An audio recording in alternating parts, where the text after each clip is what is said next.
네, 안녕하세요. 자, 여러분. 자, 11번째 강의 시작하도록 하겠습니다. 자, 우리 지난 시간부터도 계속해서 이어서 한글 맞춤법의 제4장 형태에 관한 것을 살펴보고 있는데요. 자, 형태에 관한 것에 대한 내용이 우리가 좀 까다롭게 세부적으로 봐야 될 부분이 좀 많습니다. 자, 그래서 계속해서 이어간다고 생각하시면 될 것 같고요. 자, 우리 책으로 바로 넘어가서 보도록 하겠습니다. 자, 책은 페이지 26쪽을 펼쳐주시면 되겠고요. 자, 제가 제목은 적고 시작을 하겠습니다. 자, 우리 큰 범주로는 어문 규정 중에서 한글 맞춤법에 해당하는 부분이고요. 한글 맞춤법 전체 6장 그리고 부록편이라고 말씀드렸는데 그 중에서도 제4장 형태에 관한 것이고요. 자, 오늘 할 부분은 이제 그 4장에 해당하는 소제목이 절로 이어지잖아요. 그래서 소제목으로 보면 네 번째 제4절 합성어 및 접두사가 붙어서 된 말이라는 부분을 살펴볼 겁니다. 자, 우리 지난 시간에 이 4절에 대한 내용을 어느 정도는 살펴봤거든요. 초반부는 좀 살펴봤는데 잠깐만 이제 그 초반부의 내용의 흐름을 좀 한번 살펴보고 다시 이어서 오늘 본격적인 내용을 보도록 할 텐데요. 자, 26쪽에 제27항 내용 기억나시나요? 자, 우리가 합성어가 되는 과정이나 접두사가 돼서 만들어진 파생어 같은 경우에는 형태를 밝혀 적겠다라는 내용들이 나왔었고요. 자, 27쪽 넘어보시면요. 붙임 1번, 2번, 3번도 좀 한 번씩 눈여겨보시면 좋겠습니다. 자, 붙임 1번 같은 경우에는 원래 소리가 바뀐 형태를 바뀐 대로 쓰는, 그러니까 형태대로 쓰지 않는 예시가 되겠죠. 할아버지 이런 거요. 자, 그리고 어원이 불분명한 것들은 또 소리 난 대로 쓰는 예시. 그 중에서도 며칠이 몇일 이렇게 쓰지 않도록 주의하시는 거 보시고요. 자, 붙임 3번에서는 우리가 이렇게 치아할 때 이 치자랑 그 다음에 곤충, 해충이라고 할까요? 자, 그 이슬자에서 이를 두 번째 글자부터는 니라고 적는 거 꼭 확인해 주시면 좋겠고요. 자, 28항에서는 이제 끝소리가 리을인 말과 다른 말이 어울려진다. 자, 새로운 단어가 되는 단어 형성 경계에서 28항은 리을 소리가 탈락하는 현상이라고 보시면 되겠고요. 자, 다음 28쪽의 29항의 내용을 보시면 이번엔 리을 소리가 디귿 소리로 바뀌어 나는 것을 형태에 반영한 거라 보시면 되겠습니다. 그래서 이 어휘의 유형들을 만약에 첫 단계로 공부를 하신다면 이 원리에 해당하는 어휘들 한 2가지 정도 머릿속에 넣어주시고 여러분이 복습을 사실 여러 번 하셔야 돼요. 그럴 때마다 이제 단어의 개수를 조금 더 늘려서 눈여겨보지 않았던 단어도 좀 더 챙겨가시면 좋겠습니다. 자, 그럼 오늘 본격적으로 하고 싶은 내용은요. 하고 싶은 게 아니라 하고 싶은 것도 맞고 여러분이 꼭 챙기셔야 될 부분은 자, 우리 제4절의 30항 내용입니다. 자, 이 부분이 이제 사이시옷하고 바로 이제 설명이 나오고 있죠. 사이시옷은 다음과 같은 경우에 받쳐 적는다라고 되어 있는데요. 자, 별 달고 시작할게요. 사실 형태에 관한 것 중에서 이제 꼼꼼하게 살펴보셔야 되는 것들이 많이 있지만 이 사이시옷 규정 같은 경우에는 여러분 별 3개예요. 제가 둘 달았지만 사이시옷 규정 같은 경우에는 지금 형태에 관한 것 중에서 어찌 보면 가장 꼼꼼하게 까다롭게 살펴보셔야 될 부분입니다. 우리 소리에 관한 것 중에서는 둔 법칙을 그렇게 좀 살펴보셨어야 됐잖아요. 그래서 그와 마찬가지인 비중으로 사이시옷 자체가 단독적인 문제로 또 나오는 경우가 있으니 꼭 살펴주시면 좋겠고요.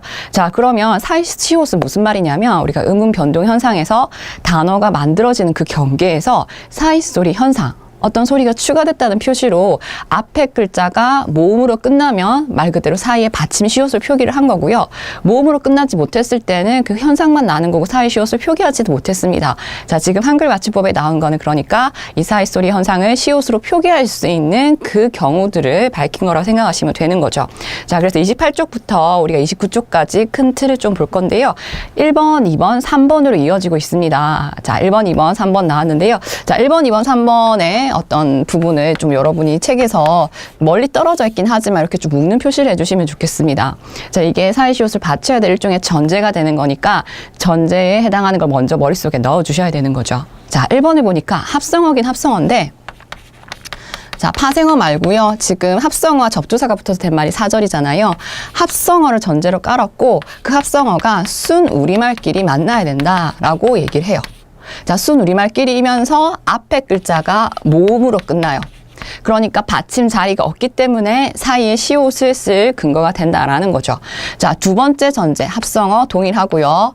자, 이번에는 순 우리말과 자, 한자어라고 할까요? 자, 이거 순서는 상관없습니다. 합성되는 과정 중에서 둘 중에 하나만 우리말이고 하나는 한자면 돼요. 그럴 때도 또 앞말이 모음으로 끝나야 시옷을 표기하겠죠. 자, 그리고 세 번째가 좀 예외적인 부분일 수 있는데, 이제 사이시옷을 적는 게 우리말이나 한자어 또는 우리말끼리인데, 한자어끼리 만나서 사실 사이소리 현상이 일어날 경우에는 시옷을 표기하지 않습니다. 자, 근데 어문 규정에서 얘기하는 이음절 한자어라고 표현이 돼 있을 건데, 이음절 한자어 6가지를 규정 지어 놓고 이 부분은 단어 자체로 사이시옷을 표기하는 거니까 기억해라 라고 좀 이렇게 기억을 해주셔야 되는 부분인 거죠. 그래서 먼저 전제를 좀 살펴봤고요. 자, 그 전제 안에서 세부적인 조건들 좀 살펴보도록 하겠습니다. 28쪽의 내용을 보시면 되겠고, 우리 1번에 해당하는 내용이 소가로 1번, 2번, 3번으로 나와 있죠. 그게 세부 조건이라 보시면 되겠고요. 2번에도 소가로 1번, 2번, 3번이 동일하게 나옵니다. 그래서 1번에 나와 있는 원리를 이해하시면, 자, 2번에도 적용을 해보시면 되는 거죠. 자, 그럼 1번의 소가로 1번 보겠습니다. 여러분 줄 그어주세요. 두 말이 합쳐지는데요. 합쳐지면서 뒷말의 첫 소리가, 자, 주로 기역, 디귿, 비읍, 시옷, 지읒이라고 되어 있는데 예사소리라고 생각하면 되겠죠. 자, 이런 소리가 또 끊어서 줄 긋겠습니다. 된 소리로 발음이 됩니다. 자, 원래 된 소리가 아니었는데 단어가 만들어지면서 된 소리로 발음이 된다니까 사이에 어떤 현상이 추가됐다 이렇게 생각을 하는 거죠. 자, 여기 있는 예시가 여러 가지가 있는데 이제 저는 다른 쉬운 예시 하나 갈게요. 그 예시 중에 하나예요. 나무라는 우리말이 있고요. 가지라는 우리말이 있죠. 자, 나무 가지를 합쳐서 하나의 단어를 만들고 싶은 거죠. 자, 그러면 하나의 단어가 여러 붙여 쓰잖아요. 발음을 하면 이걸 나무 가지라고 발음하기보다는 나무 가지라고 발음을 하는 게 편해요. 그쵸? 자, 나무의 가지다 뭐 이런 관계도 될 수 있겠고요. 꾸며주는 관계도 될 수 있겠고요. 자, 소리가 바뀌었다는 거죠. 자, 이런 사이에서 소리가 바뀐 현상이 일어났다고 해서, 자, 앞에 글자가 모음으로 끝났을 경우에 받침으로 적을 수 있는 자리가 있습니다. 자, 그래서 사이시옷 표기는 이 부분을 얘기를 하는 거거든요. 자, 그러면 사이시옷을 적고 보니까 시옷도 음절의 끝에서 발음할 수 있는 음가가 있는 거잖아요. 그래서 디귿으로 발음을 하는 것도 허용을 해서 이 경우는 발음이 두 가지가 돼요. 그래서 여러분께서 이해하시기 편한 그 예시 하나로 원리랑 같이 기억을 해주시면 좋겠습니다. 자, 그리고 이제 또 다른 예시 조금 더 보고 갈게요. 자, 우리 책에서 이제 네모 테두리 안에 들어간 걸 좀 보겠습니다. 그럼 단어와 단어의 경계를 좀 보시고 뒤에 말이 된 소리로 발음이 되는가? 자, 이렇게 까 이런 식으로 된 소리로 되는가 살펴주셔야 되는데, 고래째 돼 있죠. 자, 이 제가 고개 이런 의미로 생각하면 되겠고요. 고래제가 아니라 째라고 발음되는 거 아시겠죠? 그래서 시옷이 표기가 돼 있고 고래와 제 단어 경계에 이렇게 빗금을 그어주시면 좋겠고요. 기와 밥이라서 기밥, 나루와 배, 나룻배 이런 식으로 계속해서 끊어주시면 돼요. 자, 경계만 좀 말씀을 드릴게요. 자, 내가라고 해도 되고 뭐 시내가라고 할 수 있는데, 자, 내와 가를 경계 표시할 거고요. 대와 가지고요. 디와 갈막, 매와 돌, 머리와 기름, 모기와 불, 못, 자리, 바닷가 되죠. 바다와 가, 배와 길이 되고요. 백거리가 되고요. 자, 부시와 돌과 선지, 국과 쇠, 조각, 아래 집, 우렁이, 속 이렇게 되죠. 이와 자국, 재와 더미, 조개와 살. 자, 차찜 이거 한번 눈여겨보실 건데, 이제 차가 한자로 차라고 읽기도 하고 차다라고 해서 이걸 한자로 보는 거 아닙니까 할 수도 있는데, 우리 규정에서는 우리가 우리말로 써도 차라고 쓰고 있죠. 그래서 이 차를 한자로 보지 않고 우리말로 인식을 했다는 거 생각하시면 되겠고요. 차와 집이라는 우리말이 만나서 이제 차집이라고 뒤에 게 된 소리가 되는 거죠. 그래서 사이소리 표기했고요. 자, 챗바퀴도 채와 바퀴, 자, 키와 갑. 참고로 키값은 이제 좀 말 그대로 너 뭐 어떤 덩치값 한다 이런 의미 비슷하게 키값 한다라는 의미로 조금 낮춰 부르는 말의 의미 정도 생각하면 되겠고요.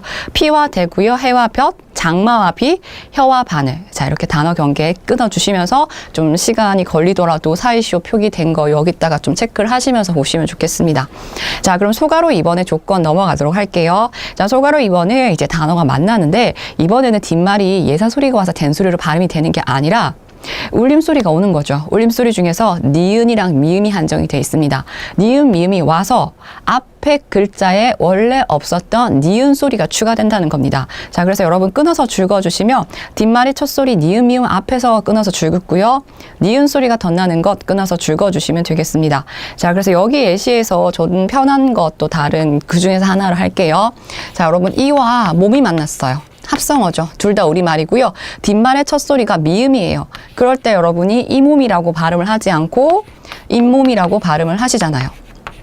그쵸? 원래 글자에는 니은이 없었습니다. 자, 그래서 합성어가 되면 이렇게 붙여 쓰잖아요. 자, 미음 소리 앞에서 없던 니은이 추가됐다는 표시로 사이소리 현상이 일어났다는 표시로 사이시옷을 적게 되는 거죠. 맞춤법을 이렇게 쓰시고 이제 발음으로는 이렇게 생각하시면 되는데 역으로 이렇게 간다 하더라도 맞춤법 보고 발음해라 라고 해도 이제 만약에 음절의 끝에서 시옷은 디귿으로 발음이 되고 디귿은 미음이라는 울림소리 앞에서 본인도 비음화 울림소리가 되죠. 자음동화가 되는 현상으로 니은으로 최종적으로 발음을 할 수 있습니다. 그래서 요 녀석은 발음값은 하나예요. 그래서 규정을 살펴보면 니은, 미음 앞에서 니은 소리가 덧난다라고 얘기를 했는데 자, 그럼 우리가 니은 앞에서는 어떻게 되는지 또 볼게요. 자, 니은 앞에서는 코와 날이 만났어요. 자, 하나의 단어가 된다고 생각하며 코날이라고 적을 수 있는데 이거 코날이라고 발음하지 않고 우리가 콧날이라고 발음을 하죠. 뒤에 오는 글자 니은 앞에서 니은 소리 없던 게 추가가 됐습니다. 자, 그 추가 현상으로 사이에 시옷을 표기를 한다는 거죠. 자, 요런 의문적인 조건. 미음 앞에서 니은 앞에서라고 생각해 주시면 되겠고요. 자, 그럼 소가로 3번 넘어가기 전에 이 예시를 조금 더 책에서 단어의 경계 빗금치고 갈게요. 자, 매와 나물로 나눠주시면 되겠습니다. 맨나물, 자, 산나물 정도 생각하면 되겠죠. 아래와 니 나누고요. 아랫니라고 발음하죠. 터와 마당으로 나누고 텀마당. 자, 아랫말로 발음하죠. 아래와 말로 나눌 거고요. 뒤와 머리로 나눌 거고요. 자, 깨와 묵으로, 내와 물로 나누고 비와 물로 자, 콧날 했던 부분입니다. 자, 그럼 마지막 조건 세 번째가 있습니다. 자, 또 끊어서 줄글게요. 뒷말의 첫 소리가 이번에는 니은 미음도 아니고 모음이라는 거죠. 뒷말의 첫 소리가 그러니까 초성인 자음 자리가 비어 있어요. 모음 앞에서 줄거주시고 이번엔 덧나는 소리가 자, 자음 자리가 사실 앞뒤로 비었기 때문에 앞 글자도 모음으로 끝나고 뒷 글자도 모음으로 시작이 되죠. 그래서 니은 소리 두 가지로 덧난다, 없던 게 생긴다 이렇게 해석하시면 됩니다. 자, 이것도 예시를 하나로 들어서 볼게요. 자, 요 부분은 사실 이제 지금 우리 1번에 해당한 조건 1번, 2번, 3번 이렇게 보고 있었거든요. 자, 그렇게 생각해 보면 이거는 뒤와 일이 만났다고 생각할게요. 자, 앞 글자가 모음으로 끝났죠. 위로요. 뒷 글자 이거 자음 아닌 거죠. 모음으로 시작이 됩니다. 그래서 합성어가 되면 이렇게 붙여 쓰죠. 우리가 뒤일이라고 발음하지 않고 뒷일이라고 발음을 하는 거죠. 뒤일보다 뒷일이 편한 거 아시겠죠? 자, 니은 소리가 덧났다, 추가됐다 보시면 됩니다. 그 근거로 이제 맞춤법으로는 사이에 시옷을 적겠다라는 거죠. 자, 조건 다시 생각해보면 단어 경계에서 이제 여기서는 된 소리로 발음이 되는 거고 이 두 가지 예에서는 뒷글자가 미음이나 니은 앞에서 니은 소리가 이제 추가되는 거였고요. 마지막 조건은 모음이 따라올 때 니은 소리가 추가된다는 현상으로 시옷을 표기했다는 거 구분해 주시면 되겠고 자, 세 번째 예시 더 보도록 하겠습니다. 자, 그럼 단어의 경계 또 나눠 볼게요. 도리깨와 열 만났고요. 디와 유시 만났고요. 두레와 일 만났고 자, 뒤 했죠. 자, 뒤와 입맛이 만났습니다. 자, 베개와 이시 만났죠. 베갯잎 발음돼요. 요와 이시 만났고요. 욤잎 발음됩니다. 깨와 잎이 만났고요. 나무와 잎이 만났고 대와 잎이 만났습니다. 자, 이렇게 빗금 그어주시면 되겠습니다. 자, 그러면 이제 요 세 가지 꼼꼼한 이제 규칙들이 2번에서 반복된다고 말씀드렸죠. 이번에는 전제가 그냥 달라질 뿐이에요. 방금은 우리말끼리 만난 거고 이번엔 하나는 한자어고 하나는 순 우리말이다. 그러고 이제 단어가 이제 바뀐다라는 거죠. 자, 그럼 다시 이제 소가로 1번으로 가도록 할게요. 자, 2번 전제에다가는 여러분 표시를 해주셔야겠고요. 이번에 소가로 1번에 보니까 동일하게 뒷말의 첫 소리가 된 소리로 나는 거 체크해 주시고 이번에는 단어의 경계를 좀 빗금을 지을 건데요. 어떤 게 한자어인지 그건 좀 말씀해 드릴게요. 자, 귀와 병이 만났어요. 그래서 여러분 귀병이라고 뒤에 거 된 소리로 발음을 하죠. 이런 것처럼. 그런데 이제 귀병할 때 병이 병자예요. 한자로. 그래서 한자가 이제 하나 들어가 있고 귀가 우리말이잖아요. 요런 관계에서 앞에 사이시옷을 적는다는 거죠. 자, 머리빵이라고 발음을 하고요. 머리와 방이 만났고 방자입니다. 예, 집방, 방방 이렇게 보셔도 되는데 방자가 그래서 한자의 도금인 거죠. 자, 배병 마찬가지로 병이 예, 한자죠. 보뚝 돼 있는데요. 자, 이게 보보자예요. 보가 한자로 보시면 되겠고요. 사자밥이라고 발음하는데 사자가 한자죠. 색강이라고 돼 있는데 이제 깡이라고 전 발음했죠. 두 가지 합쳐질 때는요. 강강자예요. 자, 우리말로 강은 가람이라는 말이 있었죠. 그래서 강이 한자가 만난 거고요. 아랫방 또 방이 나왔고요. 자리세라고 했는데 새낼 새자죠. 새에다 체크하시면 되겠고요. 전셋집에 좀 체크를 하겠습니다. 전세가 이제 빌린 거잖아요. 그게 한자고요. 집은 우리말이에요. 그래서 전셋집으로 발음이 되니까 사이에 시옷이 들어갔는데 요거랑 좀 비교를 해보시면 전셋집은 전셋집인데 같은 의미예요. 자, 한자하고 우리말이기 때문에 이렇게 적는데요. 자, 전세방, 전세빵이라고 발음을 하지만 얘는 사이시옷을 적지 않아요. 왜냐하면 전부 다 한자거든요. 조건이 그래서 둘 중에 하나는 우리말이어야 된다. 둘 중에 하나는 한자여야 된다. 그렇게 좀 생각하시면 되겠습니다. 자, 그러고 계속해서 가도록 할게요. 자, 1번의 예시에서 우리 전셋집 보다가 전세빵 같이 간 거고요. 찻잔이라고 했는데 차를 우리말로 인식한다고 했잖아요. 그래서 여기서 잔잔자, 잔이 한자로 보시면 되겠습니다. 자, 찻종이라고 했는데 이제 종이 이제 뭐 술병 종 이런 의미의 한자라고 보시면 되겠고요. 촉국 할 때 이제 촉국이라는 의미 자체가 초를 친 국인데 이 초가 이제 한자라고 보시면 되겠네요. 그 시큼한 그 맛을 내는 어떤 음식이라고 할까요? 자, 그 다음에 코병 돼 있죠. 병이 한자고요. 탯줄 할 때 태가 한자고요. 텃세 할 때 세가 한자라 보시면 되겠고요. 핏기 할 때 기가 기운 기자. 그래서 기가 한자고요. 햇수 할 때 해가 우리말이고 수는 샘수자. 그래서 한자고요. 횟가루 할 때 회가 제회자고요. 우리 한자하고 가루가 우리말이죠. 횟배는 회충해자예요. 그래서 이게 회가 한자로 보시면 되겠고 장미빛이라고 했는데 장미가 여러분 장미가 한자예요. 자, 장미장자랑 장미미자 뭐 이렇게 풀이가 되는데 장미 자체가 한자어고 빛이 우리말입니다. 전부 다 사이에 시옷 넣고 있는 거 확인하시면 되겠고요. 자, 소가로 2번 넘어가겠습니다. 자, 소가로 2번의 전제는 아까 1번의 소가로 2번이라 자, 지금 이 예시랑 똑같아요. 단어 개통만 달라지는 거죠. 자, 다시 한번 줄거주시면 뒷말의 첫 소리 니은 미음 앞에서 줄거주시고 니은 소리 하나가 덧납니다.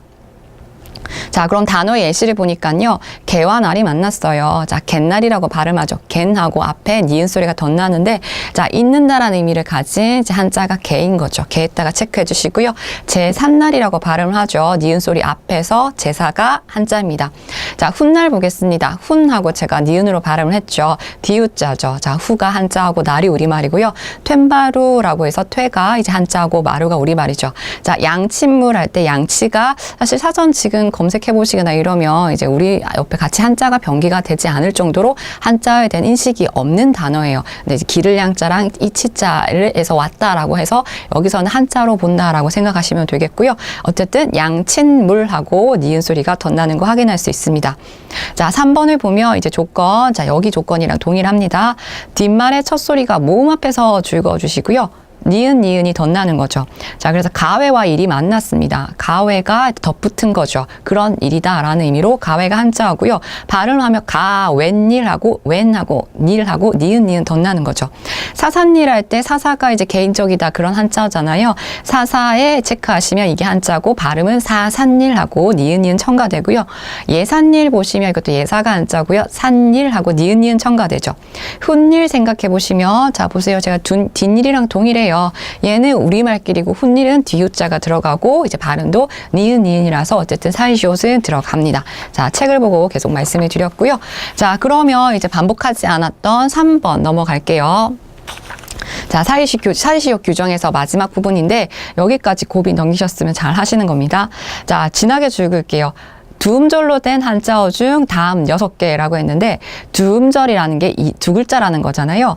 두 글자로 된 한자어 중 다음 6가지는 원래 한자어끼리는 사이시옷을 적지 않았어요. 이런 것처럼요. 근데 여기 나온 6가지만 사이시옷을 적는 예시니까 따로 알아도로 생각을 하겠습니다. 자, 여러분 곡간이라고 했는데 고찍 고자예요. 사이 간자죠. 이음절 한자어입니다. 자, 그런데 곡간으로 발음이 되는 거죠. 자, 곧집, 곧자랑 사이간, 고간이라고 적지 않고 곡간하고 사이시옷 들어갔습니다. 그쵸? 원래 안 적어야 되는데 한자어라서. 자, 그리고 이음절 한자어가 지금 제시된 이 부분은 합성어의 맥락으로 나온 부분이에요. 그래서 이음절 한자어로 이거 형태소를 쪼갤까 말까 고민을 할 수 있는데 여기 어문 규정에서 다룬 3번 같은 경우에는 합성어의 예시다 이렇게 생각을 할 수도 있는 부분인 거죠.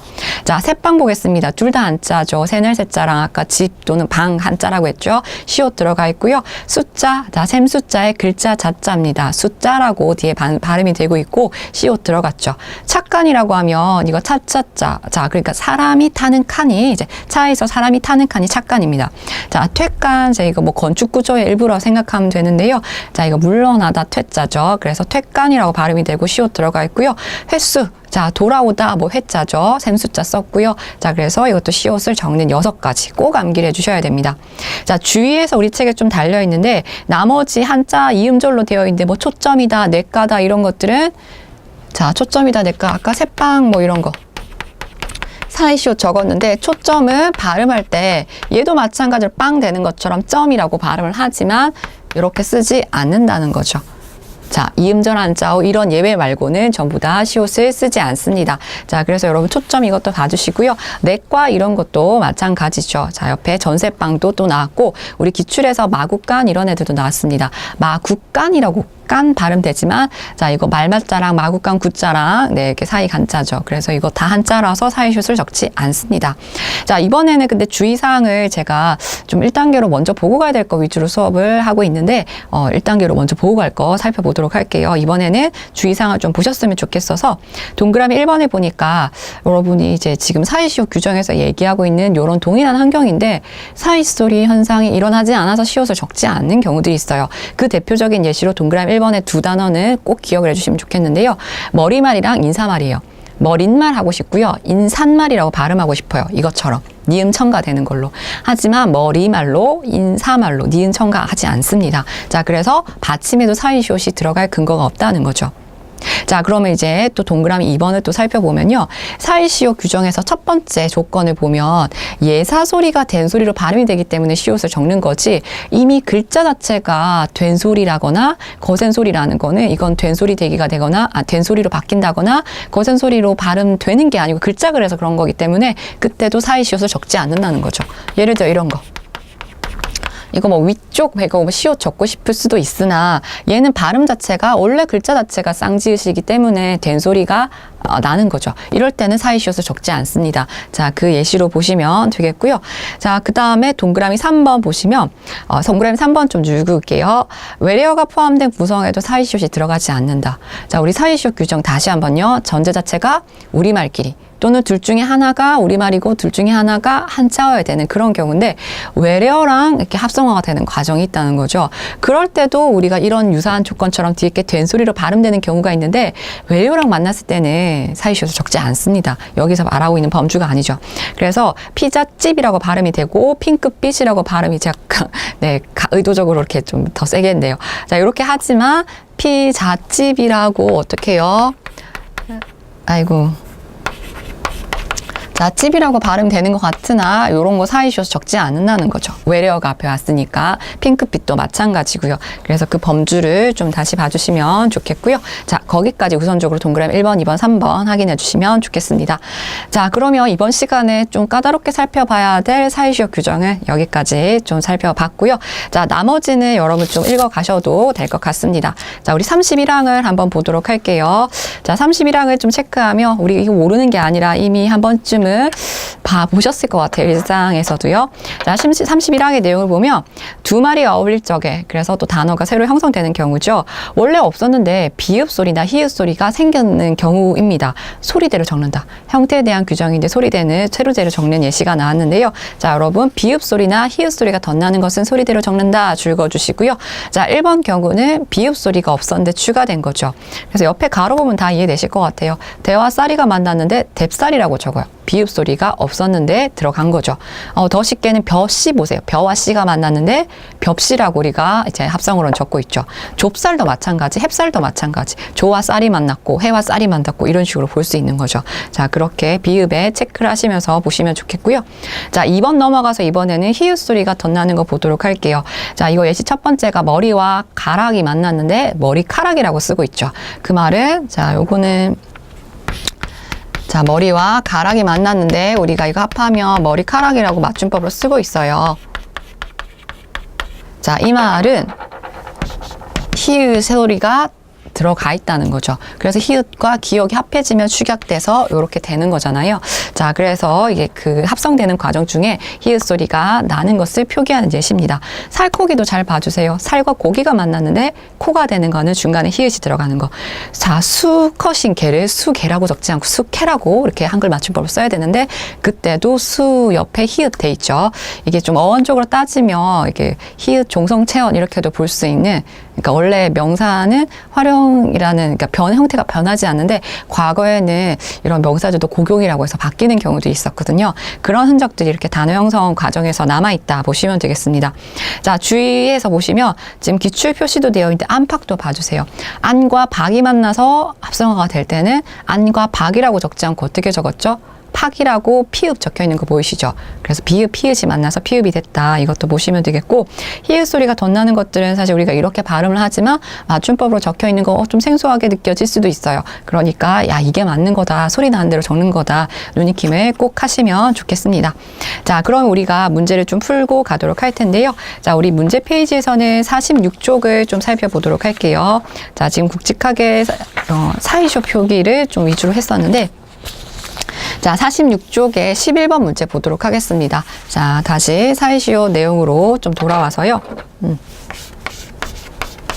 자, 11번 문제를 살펴보면요. 자, 보겠습니다. 발문을 읽어보시면 다음은 사이시옷을 받치어 적는 얘들의 일부이다.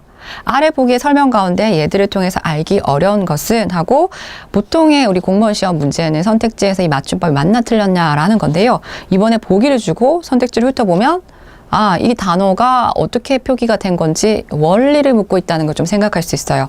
자, 그래서 2014년 문제라고 하면 비교적 최근 문제인 거잖아요. 이렇게 좀 원리가 나오고 있는 경우라고 생각을 해주시면 되겠고요. 자, 그럼 보도록 하겠습니다. 보기를 먼저 보면요. 잇몸이 나왔어요. 자, 잇몸. 자, 잇몸 여기 있죠. 자, 우리말끼리 만나서 미음 앞에서 니은 소리가 첨가돼서 시옷이 표기된 거. 자, 그리고 두 번째, 바닷가가 나왔습니다. 바닷가가 이 예시라 보시면 되겠네요. 바다와 가, 둘 다 우리말로 보시면 되겠고, 바닷가라고 된 소리가 이렇게 나는 현상이라 해서 지금 또 표기가 될 수 있겠죠.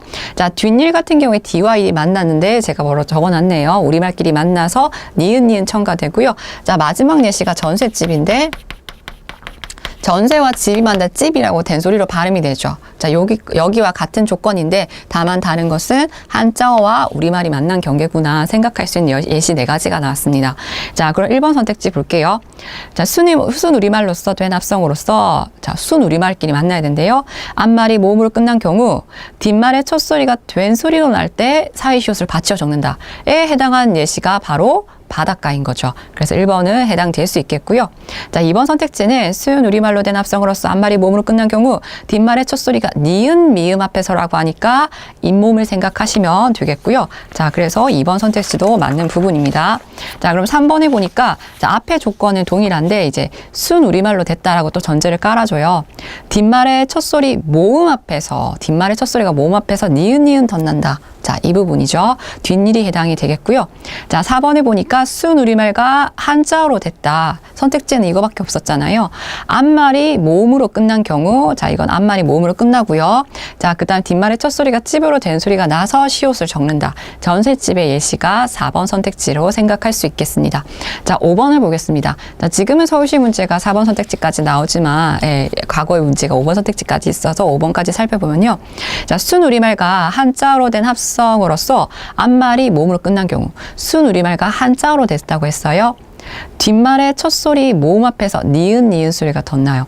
니은 소리가 덧나는 예시는 아까 보기에서 뒷일밖에 없었는데 순 우리말끼리였죠. 순 우리말과 한자어 사이가 아니었다는 거죠. 그래서 이런 문제를 풀려면 여러분 규정에서 나왔던 예시 단순히 표기만 보지 말고 이 원리 자체도 하나는 한자였고 둘 다 우리말끼리 만난 예시였고 이런 식으로 원리도 같이 기억을 하셨어야 됐다는 거죠.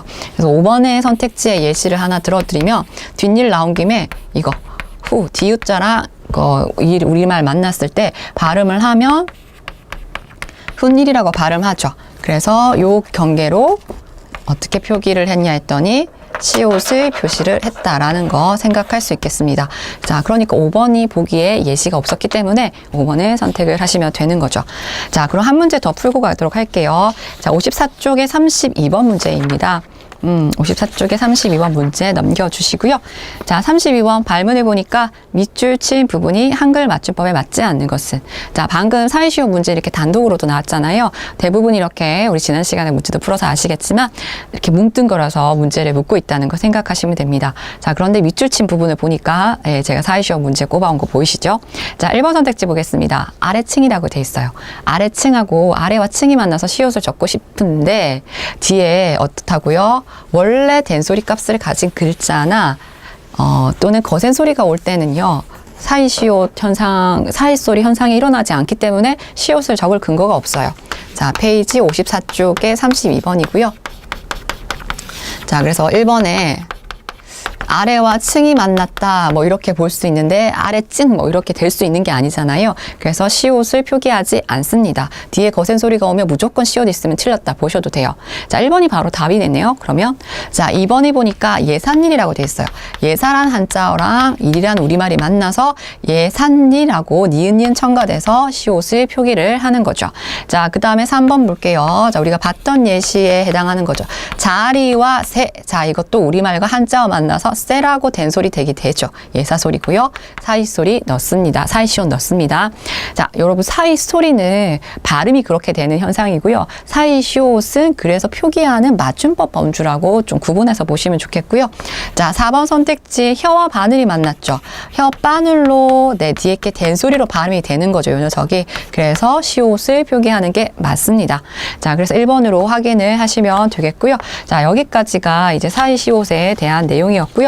자, 우리가 형태에 대한 거 지금 사이시옷 규정을 좀 위주로 살펴봤는데 형태가 난 게 이제 소제목으로 생각하면 제4절에 이어서 5절 준말까지 있거든요. 그래서 준말에 대한 내용으로 좀 넘어가시면 되겠습니다.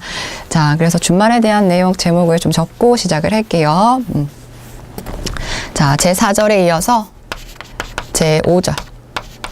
준말이 무슨 말인가 또 생각을 하셔야 되는데 말 그대로 줄임말이다 라는 말의 줄임말 형태예요. 표기를 이렇게 하는 건데 우리 한글 맞춤법에서 그러니까 좀 글자를 쓸 때 좀 줄여주는 형태도 맞춤법에 맞도록 인정해주는 예시들을 여기 쫙 이렇게 나왔다 보시면 되는데 이 부분도 전혀 모르는 게 아니라 우리가 의문의 변동 시간에 뭐 의문이 탈락한다, 축약된다 뭐 이런 것들 배우셨는데 그런 의문의 변동 현상이 맞춤법에도 인정된 거라고 이렇게 연관 지어서 같이 살펴보시면 좋겠습니다. 자, 그럼 32항 넘어가도록 할게요. 페이지는 30쪽입니다. 자, 30쪽 넘겨서 계속 이어서 보도록 하면 되겠고요. 자, 32항 여러분 그냥 읽어가시면 좋겠는데요. 단어의 끝 모음이 줄어지고, 자, 끊어서 줄 그을게요. 자음만 남은 것은 자, 줄 그어주시고요. 그 앞에 음절의 받침으로 적는다. 자, 이렇게 얘기하니까 말은 좀 어려운데 예시 하나 보면 편해요. 원래 본말이 기러기야. 자, 이런 말이 있어요. 기러기란 명사했다가 혹격조사 아야 붙은 거. 이 말을 줄일 수 있다는 거죠. 어떻게 줄였냐 했더니 기러가 이렇게 줄였어요. 자, 그 말은 여러분 앞뒤가 뭐가 달라졌나 좀 생각을 하신다면 앞말에 모음이 줄어지고요. 자음만 남았죠. 앞말에 받침으로 적었어요. 자, 혹격조사 아야는 앞에 받침이 있으면 아고 없으면 야니까 형태가 바뀐 것 뿐이죠. 그래서 본말과 준말 표기이에요. 자, 본말과 준말 둘 다 됩니다. 그래서 준말 표기를 인정해 주는 거죠. 그래서 여러분이 지금 기준이 본말, 준말, 본말, 준말 이렇게 책에서 정리가 되어 있는데 뭐 이거 둘 다 맞는 표기니까 동그라미 표시로 기준했다가 해주시면 될 것 같아요. 자, 가로로 좀 살펴볼게요. 자, 어제 저녁이 나왔는데 이거 하나만 더 해볼게요. 어제 저녁을 줄여서 어저녁이라고 쓸 수도 있습니다. 자, 어저녁으로 쓴다는 거는 뭐가 달라졌을까요? 자, 여기서 이 모음이 날아 지읒이 앞에 음절의 받침으로 이어서 썼죠. 둘 다 표기 가능합니다. 그래서 이제 다시 원리 앞에 모음이 줄어지고 자음만 남는 것은 앞 음절의 받침으로 적는다.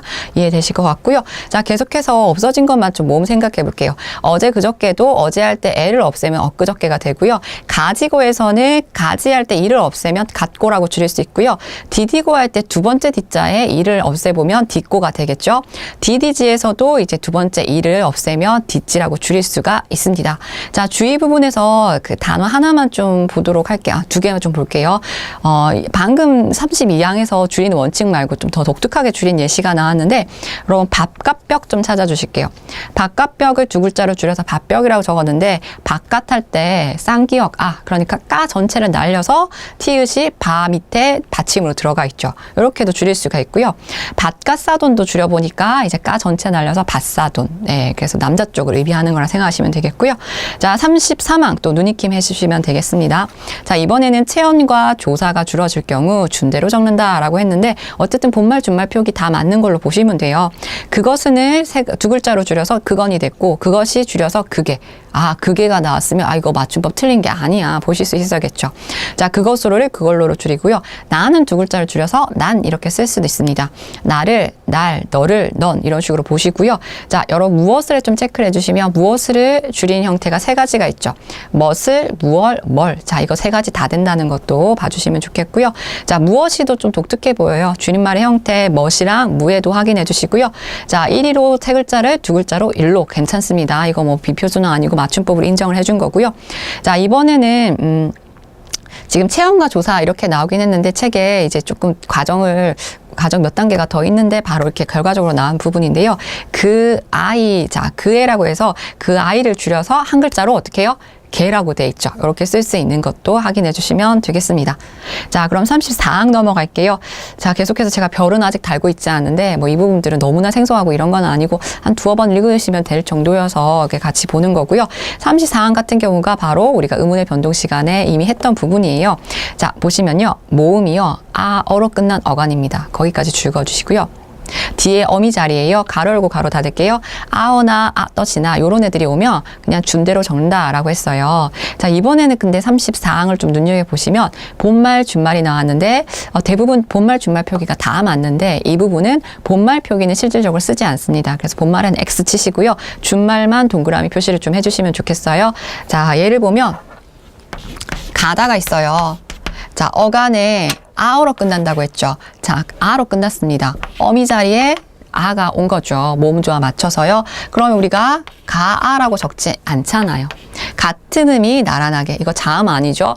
동음 탈락으로 우리가 배웠던 부분입니다. 그래서 한 글자 가로만 준말의 형태만 쓰고 있다는 거. 그래서 가아라고 쓰는 건 틀리고 가라고 쓰는 건 맞다. 자, 이렇게 보시면 돼요. 마찬가지로 다 아가 붙은 게 나, 다 뒤에 아가 붙고, 자, 서다는 이제 어가 왔으니까 서어 이렇게 온 거죠. 한 글자로 서라고 썼습니다.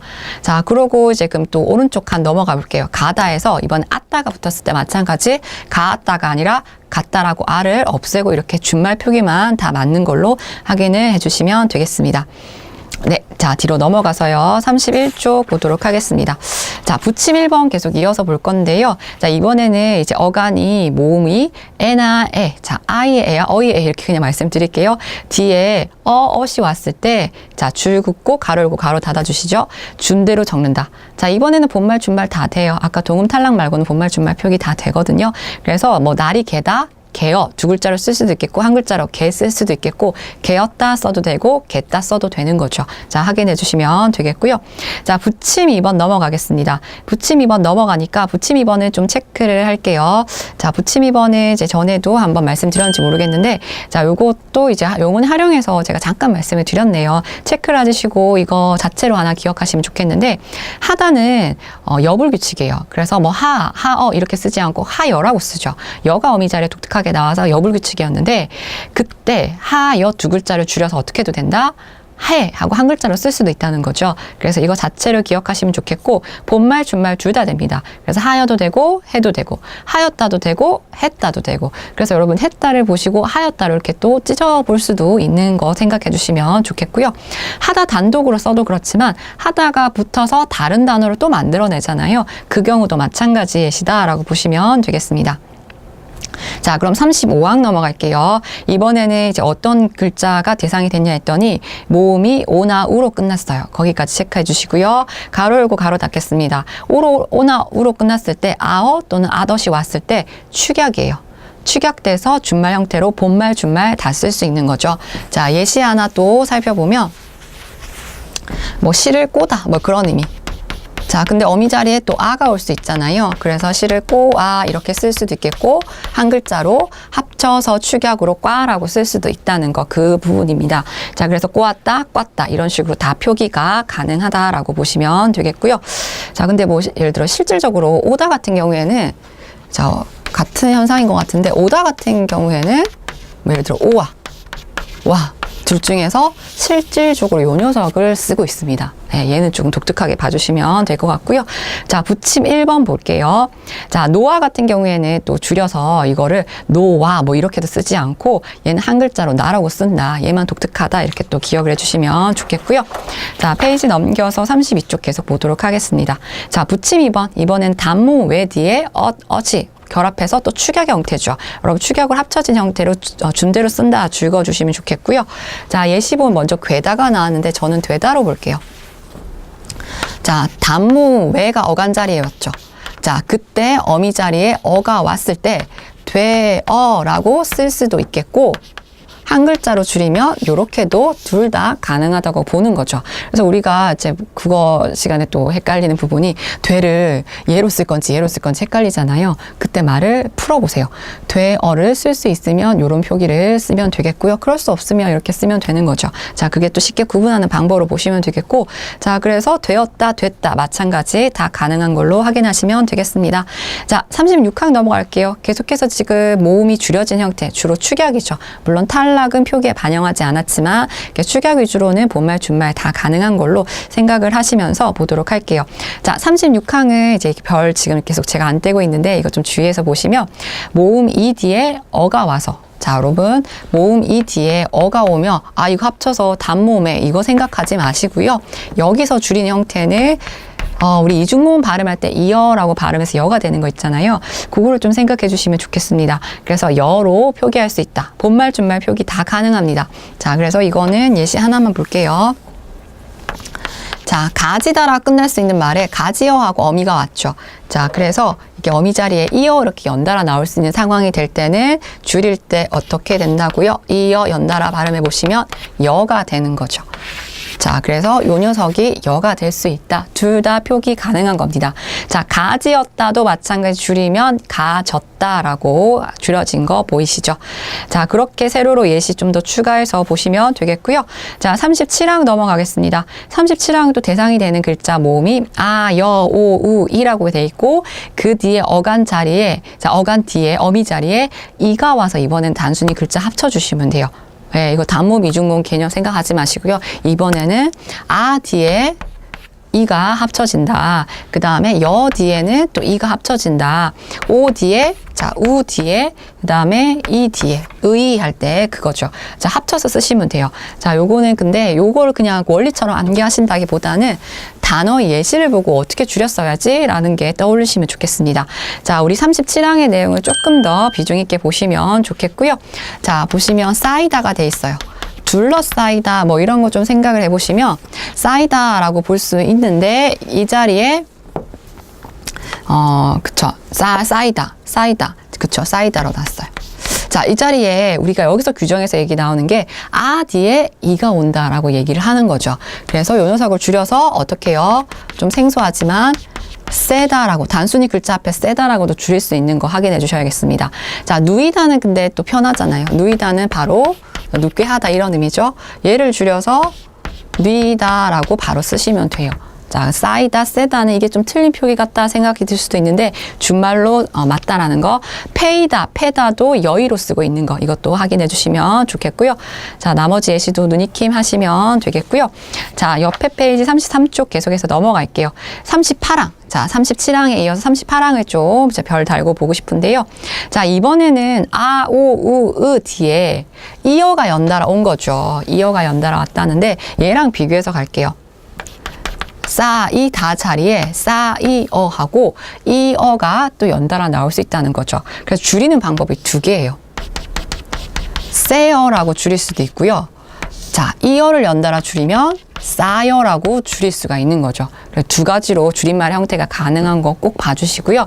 자, 하나만 더 보시면 뜨이어가 나왔어요. 뜨이어도 줄이면 이거 합쳐서 띠어라고 쓸 수도 있겠고, 자, 적어볼까요?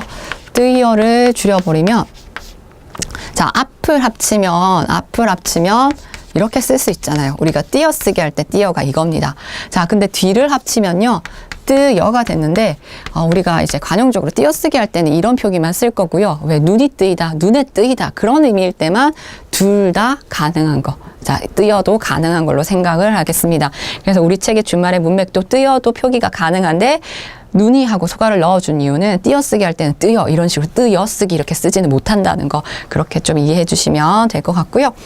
자, 39항 이제 넘어가도록 하겠습니다. 자, 39항이 이제 중요한 부분이 이제 또 나와줘야 되는데 39항을 이해하기 전에 40항에 대한 내용을 먼저 이해를 하셔야 좀 더 이해가 편하실 것 같아서 40항으로 좀 먼저 넘어갈게요. 자, 40항으로 넘어갈 건데 예, 제가 아까 별을 하나 날려버렸거든요. 자, 여러분 40항의 내용 별 3개입니다. 자, 우리 준말 표기에서 정말 중요한 거는 이제 40항의 내용의 고비를 좀 넘기시면 돼요. 우리 각 절마다 자, 우리 사장에 대한 각 절마다 중요한 것들이 좀 있었는데 지금 이제 40항에 대한 내용이 또 중요하다 생각하시면 될 것 같고요. 자, 그럼 40항의 내용 그냥 원리적으로 좀 한번 읽어볼게요. 어간의 끄듬절 하에 아가 줄고라고 돼 있어요. 일단 무슨 말인지 모르겠는데 읽어는 볼게요. 하라는 글자에서 아가 없어진다는 거죠. 자, 끊어서 줄그으면 히읗만 남은 거죠. 히읗이 다음 음절의 첫 소리에 어울려 거센 소리로 될 적에 자, 끊어서 줄그을게요. 결과적으로 형태를 밝히는 게 아니라 소리로 될 적에라고 표현했죠. 소리대로 적는다라고 얘기가 나왔어요. 자, 이게 무슨 말인지 좀 생각을 해보시면 자, 간편하게라는 예시가 먼저 나왔으니까 볼게요. 간편하게 이렇게 글자를 적었는데요. 여기서 지금 규정에서 얘기한 게 하잖아요. 하에 아가 없어지고 히읗만 남아서 거센 소리로 발음되려면 히읗, 기읗 합하면 키읔이 될 수 있죠. 자, 이렇게 캐라고 소리가 나는 거는 맞춤법으로 소리대로 적겠다라는 겁니다. 그래서 여러분 간편하게라는 본말을 간편캐라고 준말로 쓸 수 있다는 거죠. 둘 다 맞습니다. 자, 그러면 예시도 뭐 가로를 하나만 더 볼게요. 다정하다에서도 마찬가지 하의 아를 없애고 히읗과 디귿이 합해지니까 티읕이 돼서 다정하다를 다정타라고 이렇게 줄일 수가 있는 거죠. 자, 그 표기를 얘기하고 있고요. 자, 요것만 아셔야 되는 게 아니라 대립되는 개념도 같이 기억하셔야 되거든요. 그래서 부침 2번을 34쪽에 부침 2번 넘어가서 부침 2번이랑 40항의 원리를 같이 묶어서 상대되는 개념으로 중요하게 보셔야겠는데 자, 부침 2번의 내용을 읽어보니까 어간의 끄듬절 하에 하 전체가 아주 없어질 경우에는 이렇게 해석하시면 돼요. 하 전체가 아주 없어질 경우에는 준대로 적는다. 하 전체를 없애는 예시거든요. 자, 그걸로 처음에 이 글자가 나왔어요.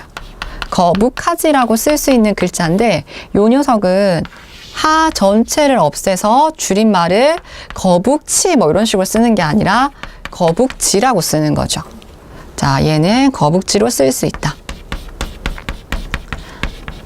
자, 그래서 지금 준말 표기가 지금 상대되는 개념이라고 말씀드렸는데 사실은 하다의 형태가 붙어서 새로운 단어를 만들어내는 경계에서 그 하가 모음만 줄여질 건지 전체가 줄여질 건지입니다. 그래서 이걸 좀 구분을 하셔야 되는데 지금 줄이는 자체는 이 하 글자를 줄일 건가 말 건가 이 부분인데 여러분이 어떤 부분을 줄여야 된다라는 거 판단하시는 거는 자, 나름의 규칙성을 말씀을 드리면 단어의 경계는 이제 하다가 붙는 말이라고 말씀을 드렸잖아요.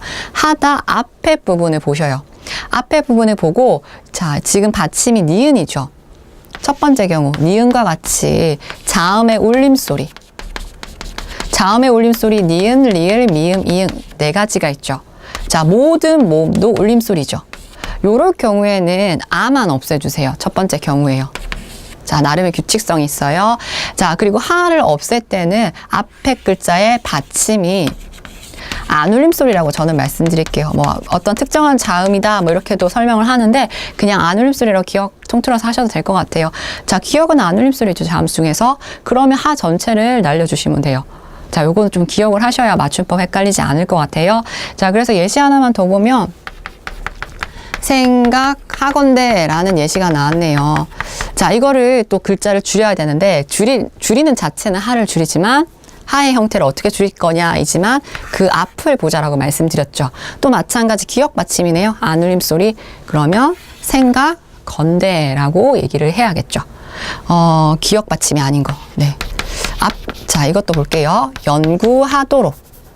하다에서 하도록이 만나서 연구하도록을 또 글자를 줄여보면 하 앞을 보자라고 말씀을 드렸죠.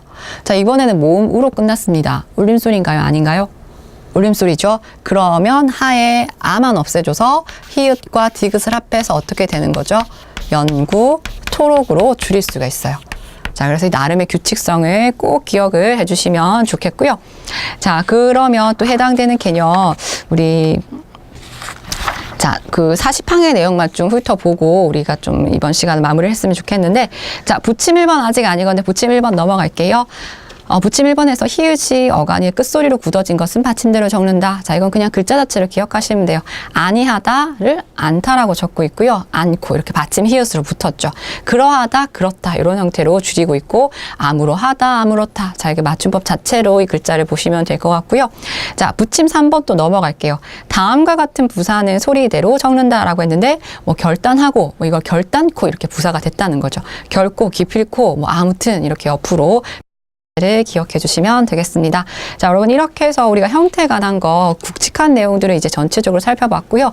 준말에 대한 표기 조금 더 남았어요. 지금 제가 중요하다고 했던 40항의 내용과 부침 2번 내용을 꼭 상대적으로 기억을 해주시고요. 자, 이제 이걸 종합적으로 해서 39항이 한 단계 좀 더 복잡한 단계로 들어간 내용이거든요. 그것과 함께 다음 시간에는 이와 관련된 문제를 좀 풀어보고 다음 내용으로 넘어가도록 하겠습니다. 네, 고생 많으셨습니다.